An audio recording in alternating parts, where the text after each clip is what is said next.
Welcome to Photoactive, a podcast about photography in the Apple ecosystem. I'm Kirk McElhearn. And I'm Jeff Carlson. This episode is brought to you by Masters of Photography, online masterclasses with the greatest photographers in the world. We'll have a special offer for you on Masters of Photography courses later in the show. So this weekend, my partner and I went on a little drive to a town called Chipping Campden. It's in Gloucestershire. It's in the Cotswolds. If you've ever been in the Cotswolds, they have this wonderful yellow limestone that all the houses are made of. It's very attractive. And Chipping Campden is one of these attractive little towns. And we went down, we checked out some of the food shops, and we had a tea and a coffee and some brownies. And I took my camera and I took a few pictures. On the way back, I was noticing how attractive some of the fields are out here in the country when you've got clouds, when it's late afternoon, it's not too dark. And you've got this muted light. The fields are either harvested or they're ready to be harvested. And, so the colors of the field are different. And naturally, I was thinking photography. And I was realizing, if anyone follows me on Instagram, you've seen that I publish a lot of photos of fields because I live next to a farm. And my farmers grow wheat and beans and Brussels sprouts and things like that. And I find this a fascinating subject. And as we were driving back, I was looking at these fields. I was thinking, you know what? I'm going to do a small project. I'm going to take pictures in fields, and I'm going to take pictures, try to get the horizon between the field and the sky about mid-frame, and I'm going to try and do a series of photos to try and get the different gradations of black and white, because obviously I'm going to do this in black and white. It's almost black and white when you have that kind of weather anyway. But then I was thinking, you get this problem of the lighter sky and the darker field, and I've never really messed with HDR. So I was trying to figure out what the best solution is, whether I should get what's called a graduated neutral density filter, or whether I should just shoot a number of pictures, overexposing, underexposing, etc., and do HDR. But I don't have any experience with HDR. Unfortunately, I know someone who does. Who's that? Some guy I know who wrote a book about some HDR thing, who knows a lot more about it than I do. Oh, wait, I did. So explain to me how this works. I know a lot of people throw around the term HDR, and HDR is often this thing that looks like kind of a comic book type drawing where all the clouds have like fur around them. And I don't want them to look like that. In my situation, I don't know how familiar you are with this type of filter. A graduated neutral density filter is a filter that has a sort of a line in the middle, a soft line or a harder line, and above it, it gradually gets darker, and below it, it's clear. So you would use this, the clear part would be either the sea or the field, and the darker part, the sky, to mute the sky by 1 or 2 stops. But do I need to go to the trouble of using the filter, or should I do HDR? And if I do HDR, how do I do it? So what you're describing is a very common problem. We've got different levels of exposure. The filter that you're talking about is a physical way of fixing this problem. It's great. It's been used for a long time. Obviously, it predates computers, software, photo editing. On the other hand, it's something that you have to carry around, and it's something that you have to get out. Now, in your experience, I think that would be perfectly fine because you're going out with that intention. Like, you're going to have bright sky, darker foreground, that level below the horizon. And so in that case, the graduated actual piece of glass would be helpful. Right. And I'll also be going out in a car with a tripod. So setting it up won't be too hard, because I've looked at these and there are all sorts of pieces you need to make these work. It's not just a screw-on filter. Yeah. I think you actually can get some screw-on filters that might do it, but the problem is that the middle has to perfectly line up with your shot, whereas with the ones that slide into a filter holder, you can put that separation anywhere in your shot, depending on how you want to compose. Exactly. And so if you are being very deliberate about it, you can get great results. But since the advent of post-processing, there are also lots of ways to counter that without having to resort to actual glass in front of your lens. So the problem with having that filter is that that's what you're capturing. The sensor is reading that. And so it's reading the artificially darkened sky or artificially darkened foreground. And so then any post-processing that you're doing is on top of that. Right. So that's burned into the RAW file or the JPEG file. Exactly. And so, it's certainly something that you can work with, but you're sort of working against yourself if you then go back into your photo software and you think, oh, you know what? That was too dark. I need to bring that up a level, and then you can introduce noise and, all of that. And that's another thing, because looking up these filters, there are all different levels from a third of a stop to a stop to 2 stops to 4 stops. And how do you know how many stops you need in a given scene?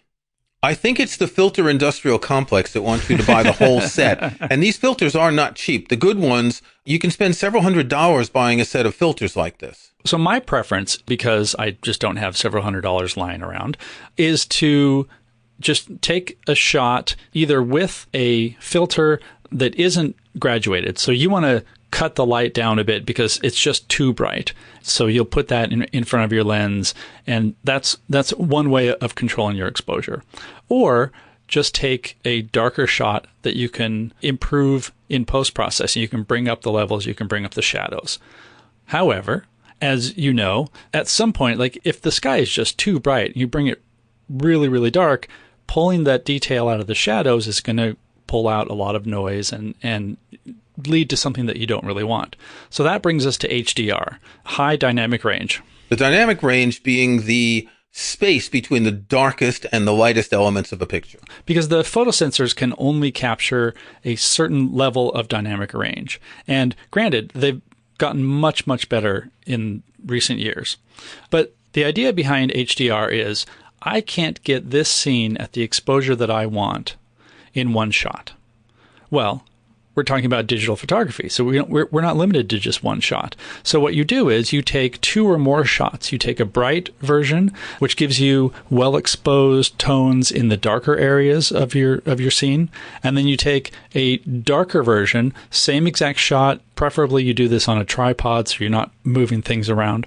And that's a darker one that gives you a good exposure of your really bright values. So you want to expose in one case for the foreground that's darker, and then you want to expose for the sky that's lighter. So basically you change your exposure point on your camera.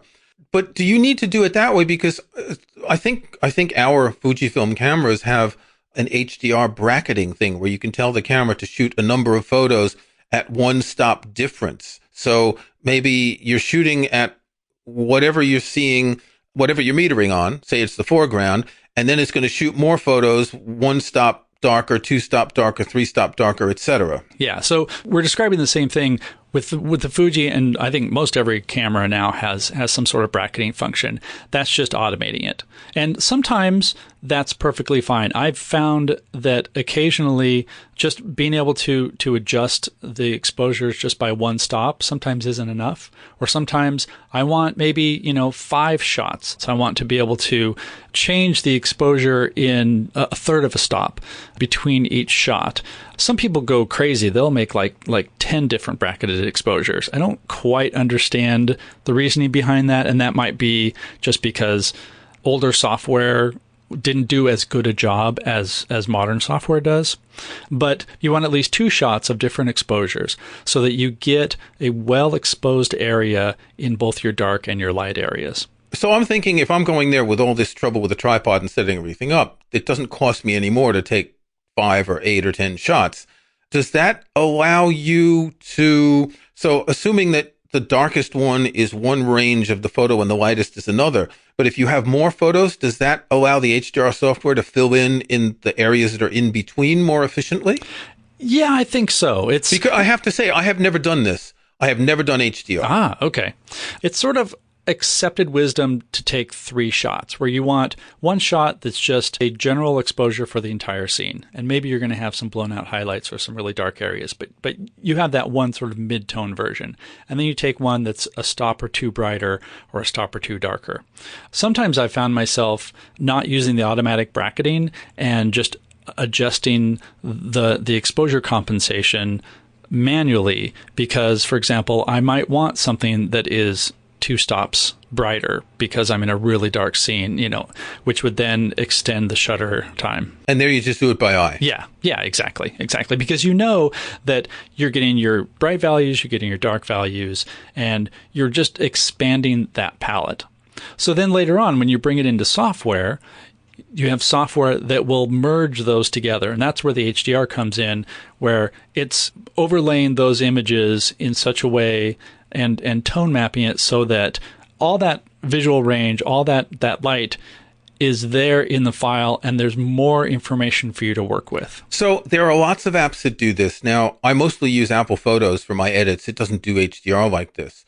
I use Affinity Photo. I know they have an HDR feature. I don't use Lightroom, which has an HDR feature, I'm pretty sure. What other apps are there? Lightroom Classic has actually a really good mode for making HDRs. Lightroom CC does not, but Adobe has said that they're going to bring that feature to Lightroom CC eventually. The other one that comes to mind, and this is the one that I wrote a book about a long time ago, is Aurora HDR. This is by Skylum Software, formerly MacFun, and it is a tool designed specifically just to make HDRs. And it's actually a really good tool. It has a lot of features and a lot of controls that you will actually find in Luminar because they've basically taken their imaging engines and merged it all together.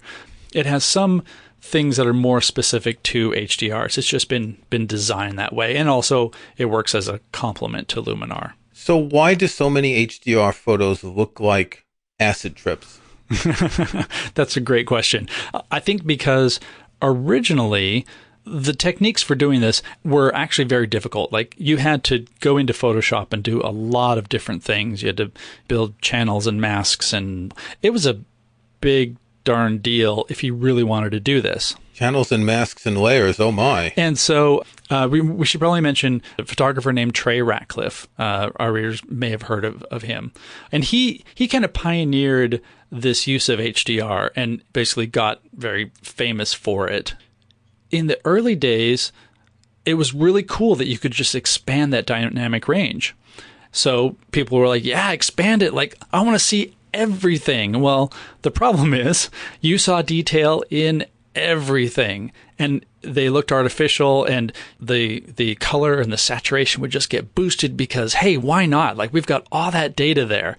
And it had its sort of artistic look, but very quickly, once the technique got more adopted by people, it got abused, or people just, didn't have a sense of when to rein things back. And so honestly, like, HDR sort of turned into a bad word because the results were just garish and terrible and awful. And so having tools like Aurora HDR, when it first came out, you can absolutely go crazy and apply filters and presets that just make it look like you've landed on Jupiter. And that's great, like, go for it. But fortunately, they also built in a lot of tools so that you don't have to go that far, because at least for every HDR that I've made, I'm really just trying to boost a little bit. I want a little bit more detail, a little more light in some area. I'm not trying to make you see every single crack and dot and pixel that was there, because it just doesn't look natural. Okay, Jeff, you're going to put a couple of photos in the show notes. And some bad ones too. You can put some bad ones in to show people as well. It would be good if you have originals, like here's the dark one, here's the light one that you combine to make something else. We're going to take a quick break, and when we come back, Jeff is going to explain how to take HDR photos with one shot.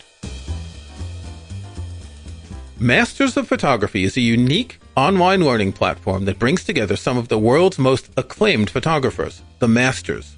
You can enjoy an unprecedented insight into the way these photographers work during intimate lessons that capture their knowledge, ethos, and philosophy. I've taken the Masters of Photography course with Joel Meyerowitz, one of my favorite photographers, and I was impressed by his passion for photography and his desire to transmit his knowledge to others.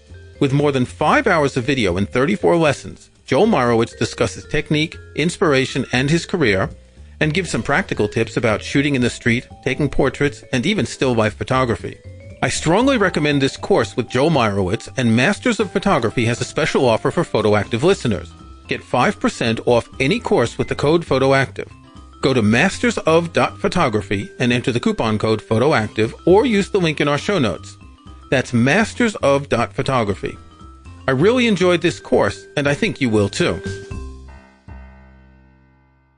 Okay, so that was HDR the complicated way with a real camera. Did you hear the air quotes around real? The traditional camera. A traditional camera, yes. There are new ways to take HDR, and in particular, Apple is, well, they're not the only smartphone manufacturer to make quality HDR, but they have come out with some new interesting HDR features. You actually have one of these new iPhone XS pocket computers, don't you? I do. And Apple would say it's an iPhone XS, and I'm going to actually go either way because it's actually fun to say iPhone XS. Yes, it is. For all sorts of reasons. It's also fun to say iPhone XS. Oh, right. You know what? That is the first time I've heard that, iPhone XS. Anyway, how does the iPhone do it? Because they've had HDR for several... I'm thinking back to the iPhone 4. I mean, HDR has been around for a while, but now they have this thing called Smart HDR. Is it good? Is it really smart? It's good, and it's really smart.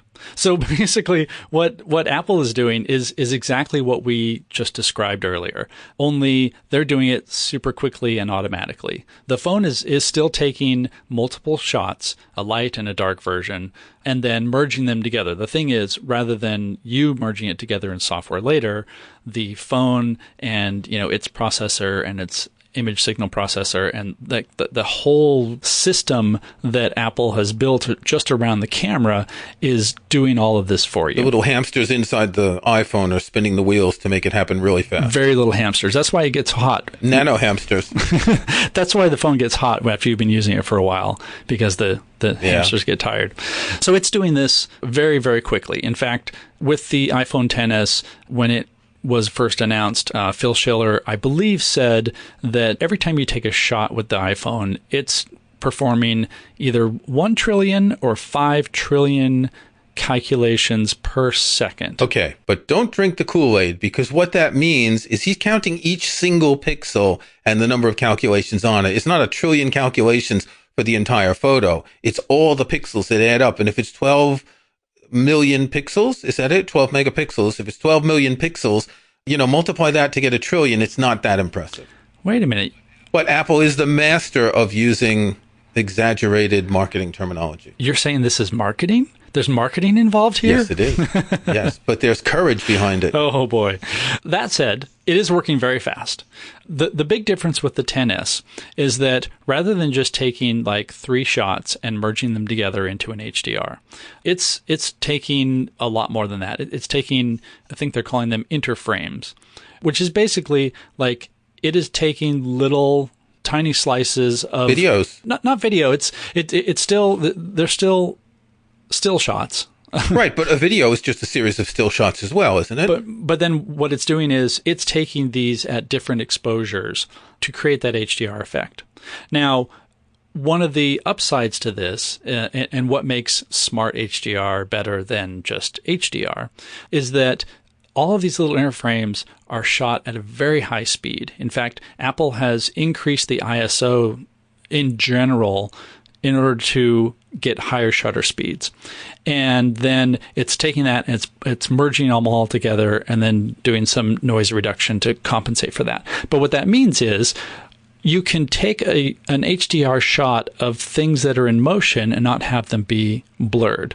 Because the problem with HDR, when you're out in the fields, you don't have to worry about this because you're going to have... When it's on a tripod and it's not moving. If there are things in the scene that are moving, those will often be blurred because from one shot to another, perhaps it's a second or a half a second between exposures. And maybe the light exposure is itself a full second or longer, depending on the scene. Well, that's great when you're doing a nice landscape. If you're trying to get people, or even, a nice scene that has people in it, you're going to have blurs. And there are various ways of compensating for that. Aurora HDR has tools and all that. But with the phone, because what you're ending up with is just still one image, one Smart HDR image, being able to capture all those interleaved exposures means that it can then pick out the ones that are clearest because it figures out which ones are in focus and basically blend all of those into a computationally created Smart HDR picture that has better values, higher tonal range throughout, and you don't have a lot of that weird ghosting that you might see. Yeah, because that's one of the problems with over-exaggerated HDR photos. They get these halos around everything. Yeah. That's, in fact, if you ever see a shot and you have those sorts of halos, that's the first sign that it's been processed or over-processed as an HDR. One of the things that I also discovered while I was working on this article was it doesn't seem to use Smart HDR either at all, or at least to the extent that it normally does if you're taking shots in burst mode. So, when you hold your finger down on the shutter button on the iPhone, it's shooting, I don't even know what the rate is, but it's super quickly, and it just doesn't have enough time to do the full Smart HDR. I think most people don't know that you can shoot burst mode on the iPhone, so hold your iPhone up, look at the LCD, put your thumb or your finger on that white shutter button and hold it there, and it'll just take a lot of pictures until you let it go. It might be 8 or 10 or 12 per second. And this is great when you're shooting a picture of something moving, your kids are playing and you want to catch them in a particular moment, a particular expression, but you can never really time that perfectly with a normal camera unless it's in burst mode. So doing that with the iPhone, it's very smooth and it turns out good results. Even just if you're taking portraits of someone, I would always recommend using burst mode, because if you've got 3 or 4 people and you're taking a picture, one of them will have their eyes closed because they'll be in mid-blink when you shoot the picture. So if you do it in burst mode, you'll definitely get one picture where all the eyes are open. And this also applies if somebody hands you their phone and says, hey, can you take a picture of us? Do them a favor. Do burst mode so they can pick which ones. And also, you can go to episode 4 and learn more about this, because we've talked about all the different shooting modes. Okay, we're going to have some links in the show notes, particularly to Jeff's article, to the various software solutions that we've discussed, we don't need to link to the Apple iPhone XS because everyone knows where to find that. I look forward to trying this out because the filter idea is interesting. It's the artisanal way of doing it, right? It's the old-fashioned hand-hewn photography, but it's fraught with estimation. If your ND filter is not the right number of stops, it won't work, and you might still need to do 2 shots or more in order to get the darker bit light enough. So I'm interested in trying the HDR. I'll use Affinity Photo because that's what I have. I won't have time to do anything before this episode is released on Friday, but maybe next week I'll come back and talk about it and show off a photo. I also want to point out a couple more things. I mentioned earlier that sensors have improved, and what that has meant in many cases, I've been out in a scene where I would shoot an HDR just because, I know that this area is going to be dark. I know that I'm going to have to do some HDR processing on this to get the exposure that I have in my head. Well, there are times when these sensors are capturing enough data that you don't really need to do HDR. So the great thing is you can get the best of both worlds. Take your regularly exposed shot and assume that you could probably get what you want out of it, but then take another batch of brackets just to be sure, because it's easy enough to do. And the other thing I wanted to mention with the iPhone XS, there's a bit of an oddity, because as I was shooting, I knew that I was going to be in circumstances where Smart HDR would have to kick in. My family and I went to a local beach here in Seattle, Golden Gardens, and went at dusk. It turned out to be a really lovely sunset, and there was a lot of low light but sort of bright sky areas that I knew would trigger the HDR mode. And when I was done and I was looking at my photos in the Photos app, nothing was marked as HDR. And so, of course, because I was doing this to do a gallery for this article, of course, I panicked and I was like, oh, what did I do wrong? I forgot to turn it on. I forgot to turn on the phone. And so what's curious is Apple has basically assumed this technology is so good, this is going to be the default. And so it's on at first, whether you want it or not. And it's not even marking things as HDR anymore because it's just the shot. Now, you can change that, and it turns out if you go into settings and then camera on the phone, there's an option to turn Smart HDR on and off. If you turn it off, then you get sort of the older style of interface where there's an HDR button in the camera app and you can choose whether that's on or off. Or when it's set to automatic, it'll pop up a little tag that says, I'm using HDR mode now. If you do that, you don't get the full Smart HDR effect, but that's okay because actually some people think that it's a little bit overdone.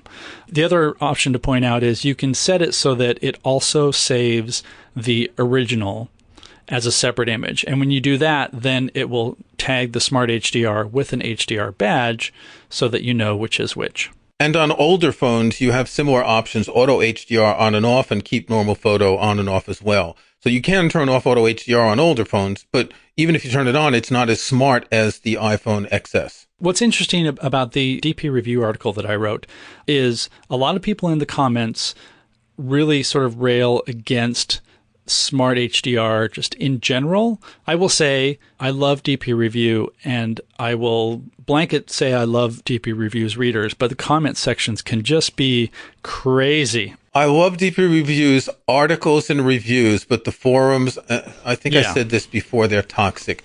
You know the 80-20 rule? Well, it's 20% normal people and 80% fanatics in the forums on that website. Well, and it's interesting, watching my article after it was published, the initial round of comments were all sort of talking about the subject, talking about the features and all that. And then a couple days passed, and then it was, people going off on, well, what is real photography? Computational. Every types of photography is computational because... Unless it's film. Film, that's real artisanal photography. That's real artisanal photography, and we did everything in camera and never changed anything in post.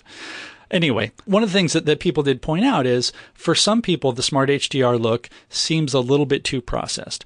I disagree. I think that it does a pretty good job of capturing that dynamic range. And what's important, I think, to note for this discussion and there too is, yes, you can absolutely go out with your gear and take multiple brackets and play with it in software and do all of that with your traditional camera. Like, that's a great way to go. You're going to end up with higher resolution files. You have more flexibility. The iPhone version is very good, but it's also really designed so that anybody, not just photographers, not just the people who are super gearhead photographers, anybody can go take a picture, and they can take a good picture, and it's going to result in a better picture than they probably would have gotten with a phone that's 3 or 4 years old. And that's the point of Smart HDR. You don't have to think about it. You just know that, hey, I went to my friend's wedding and I got some pretty good pictures. Yeah. So it's time for our snapshots. Jeff, what's on your radar this week? On my radar is, fortunately, something that I don't need right away, but I always have handy, is software for rescuing photos off of a memory card. This is Rescue Pro. It's by SanDisk. I'm sorry, Rescue Pro Deluxe. This is software that will go and look at every sector of your memory card in case something has happened. Now, surprisingly, SD cards are rather robust. You can put them through the wash, but sometimes, we're talking computers, sometimes a bit goes screwy and your card may say that it's been erased or it can't be read. And all those photos that you have seem to be gone. Well, don't just jump to that conclusion. This little app runs on your Mac, you plug it in, can just go and pull the raw data off and does a really good job of saving those photos that would otherwise be gone. I've only needed to do that once, and I don't know if I used the same software. I found something on the internet, and it worked, and it was surprising. The reason I have this is when you buy a memory card from SanDisk, this comes as a free download. I don't think it's something you can use forever. It's probably like, you get a license for a year or whatever. But if you already need to buy a memory card anyway, you will probably get some sort of rescue software with it. Kirk, how about you this week? Well, I just ordered a new lens today, believe it or not, but that's not going to be my snapshot. I bought a 23 millimeter f2 lens from Fujifilm's refurb store. I'd been waiting for this to be available on refurb. It's about 25% less from Fuji. I've bought refurb lenses from them in the past. But what I did buy for this project of shooting fields and sky is a polarizing filter. I think if anyone uses a filter other than to protect the lens, and I'm one of those people who uses a filter to protect the lens, we could do a whole show about that. I think the polarizing filter is probably the best filter you can get. What it does is it cuts down on reflections, but it also cuts down on certain types of light in clouds. It'll cut the reflections off a lake, a river, a waterfall, but also when you point it at the clouds and you turn the filter, because you have to turn it to get the right angle, you'll notice that you get more detail, more relief in the clouds. Polarizing filters also give you the richest blue sky possible. But one thing you need to understand is that they only work when is it at a 90-degree angle to the sun? So depending on where you're looking and where the sun is, it's going to have more or less of an effect. But polarizing filters are great for landscape shots because they do bring out contrast. And if I'm going to be shooting I'm thinking wintry weather, so a lot of times it's going to be clouds. And if I'm going to be shooting like that, I want it to not be as monotonous as it would be without a polarizing filter. You can put it on and take it off as you need. It's very easy to use. You don't need to make too many calculations like with a neutral density filter. It does cut down the amount of light that comes into your lens by a stop or two, depending. But for most outdoor photos, a polarizing filter can be very useful. That's something that I relied on the first time I went on a landscape photo workshop. I didn't have any other filters, but I had this one polarizer, and it wasn't ideal, but it definitely cut down light. It helped bring out some of the details, especially when shooting water, especially. It sort of cuts down that white glare, and it's invaluable. And polarizing filters, while some apps give you a sort of a faux polarizing filter, it's really not an effect that you can do in software. It's something you have to do on the camera. It's just too complicated. So I actually decided to spend more money this time on a polarizing filter. In the past, I'd bought cheap ones, and I bought a Hoya Pro 1 digital circular polarizing filter. It cost £38. It says on Amazon it's 65% off. I used to spend £10 or something for filters like that, but I decided I want something a little bit better because I'm going to be a little bit more attentive to how I use it. In any case, I'll keep you all posted in the months to come as I make these great black and white landscape photos of the fields around me. And until next week, take some great photos. Looking forward to it. Thanks for listening to Photoactive. You can find show notes, including any photos we discuss in the show, at photoactive.co. That's photoactive.co. We couldn't afford the M. You can subscribe to Photoactive in your favorite podcast app or in Apple Podcasts. See the links on our website. And think about leaving us a rating or review on iTunes or in your podcast app. Don't forget that you can get 5% off any course at Masters of Photography with the coupon code PHOTOACTIVE. That's PHOTOACTIVE in one word. Until next week, thanks again for listening.